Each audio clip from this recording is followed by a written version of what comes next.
නිරෝගීමත් දවසක් වේවා ඔබටත් ඔබේ සුරතලාටත්. මම ඩොක්ටර් කේලිය දිසානායක බෙස්ට්විකියා සත්වරෝහලේ ප්‍රධාන වෛද්‍ය නිලධාරී. අපි අද කතා කරන්න බලාපොරොත්තු වෙන්නේ ජල බීතිකාව ගැන. ඔයගොල්ලෝ හැමෝම දන්න ජල බීතිකාව ගැන. ජල බීතිකාව කියන්නේ මාරාන්තික වෛරස් එකක්. ඒක ශරීරගත වෙලා අපිට රෝගය හැදුනොත් ඔබට හෝ ඔබේ සුරතලාට ඒක සුව කරන්න බැරි තත්ත්වයක් කියලා ඔබ හැමෝම දන්නවා. අපි බලමු මේ රෝගේ සාමාන්‍යයෙන් කොහොමද ශරීරගත වෙන්නේ කියලා.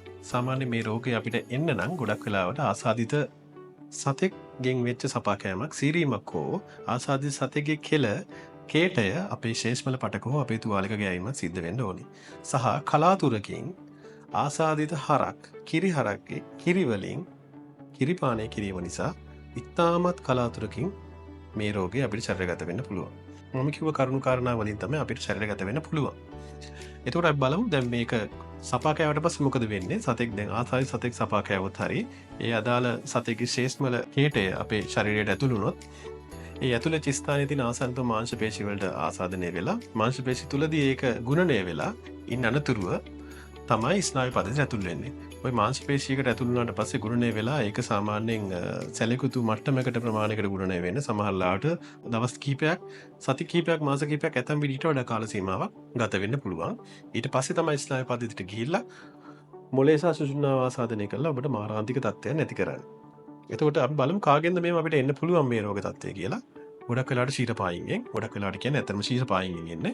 ශීරපායින් කියවම ඔයගොල්ලෝ ආසන්නතම වශයෙන් ආශ්‍රය කරන ශීරපායින් ගත්තොත් මිනිස්සු හැරුණම බල්ලන් පූසන්, ඒ වගේ හාවෝ, ඊට පස්සේ අනිකුත් ඔබ වටේ ඔබේ ආසන්න වටපිටාවේ හැසිරෙන ඔය හරක්, එළුවෝ, බැටළුවෝ, ඒ වගේ සත්තුන්ගෙන්, වවුල්ලු, ඒ වගේ සත්තුන්ගෙන් ඇත්තටම ජල බීතිකාව අපිට එන්න පුළුවන්. මොකද යාලා ශීරපායින්ට ජල බීතිකාව ආසාදනය වෙන හින්දා. ඊළඟට බලන්න ඕන කාරණාව තමයි දැන් ওই ජල බීතිකාව ගත්තම ඕකේ වර්ග දෙකක් තියෙනවා. සුලභ වශයෙන්ම ඔයගොල්ලෝ දන්න එක තමයි පිස්සු බල්ලෙක් කියලා අපි ඔය කියන්නේ. ඒ කියන්නේ සැරපරුෂ විදියට හැසිරෙනවා, සපා ගන්න උත්සාහ කරනවා, බුරනවා, ඊටාම ආක්‍රමණශීලී සහ වීරු විදියට හැසිරෙන සත්තු.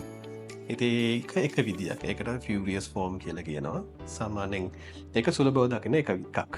ඒකෙදි සාමාන්‍යයෙන් සතා ගොඩක් වෙලාවට කටින් පෙන වගේ කියලා බේරෙන්න අරගෙන ඊට පස්සේ වතුරට අධික බිහිතියක්, සුළඟට අධික බිහිතියක් දක්වලා ඒ වගේ ලක්ෂණ දකින සත්තු ඔයගොල්ලෝ දැකලා ඇති. ඒක එක විදියක්.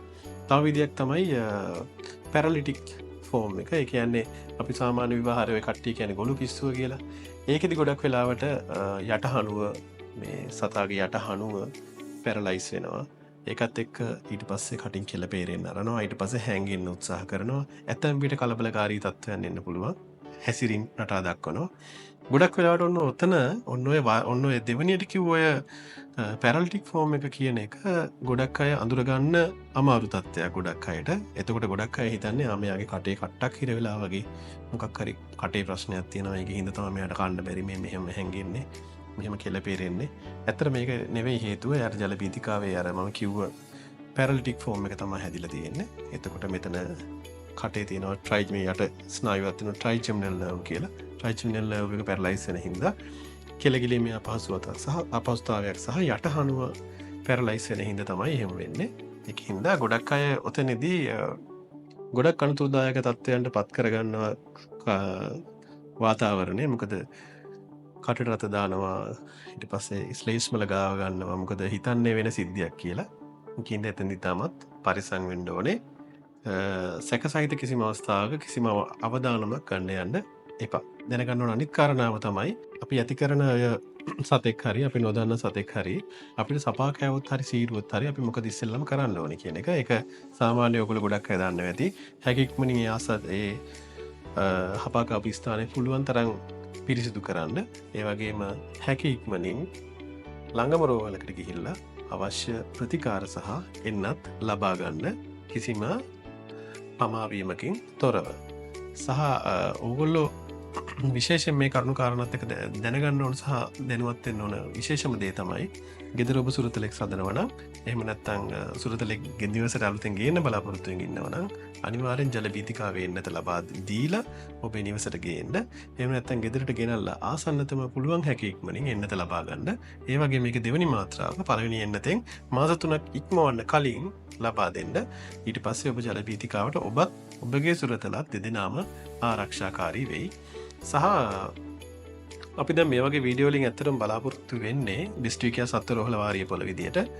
ඇත්තටම කිව්වොත් රෝගයක් ආසාදනය වෙලා හරි රෝගී තත්ත්වයකට පත් වෙලා හරි ඒ රෝගය සුව කරගන්න මහන්සි වෙන එකට වඩා ලේසි ඒ රෝගය ඇති වෙන එක සහ ඒක ඇති වෙන්න පුළුවන් කරුණු කාරණා සාධක වළක්වා ගන්න එක. ඒකින් හින්දා අපි මේ වීඩියෝස් කරන එකේ ලොකුම බලාපොරොත්තුව ඔබගේ සුරතලා නිරෝගීමත්ව තියාගන්නේ කොහොමද ලෙඩ රෝගවලින් ඈත් කරලා කියන එක දැනුවත් කරන එක. ඒකින්ද අපිත් එක්ක රැඳිලා අපගේ වීඩියෝ නරඹලා ඔබට අවශ්‍ය දැනුම එකතු කරගන්න ලෙස අපි ඔබට ආරාධනා කරනවා.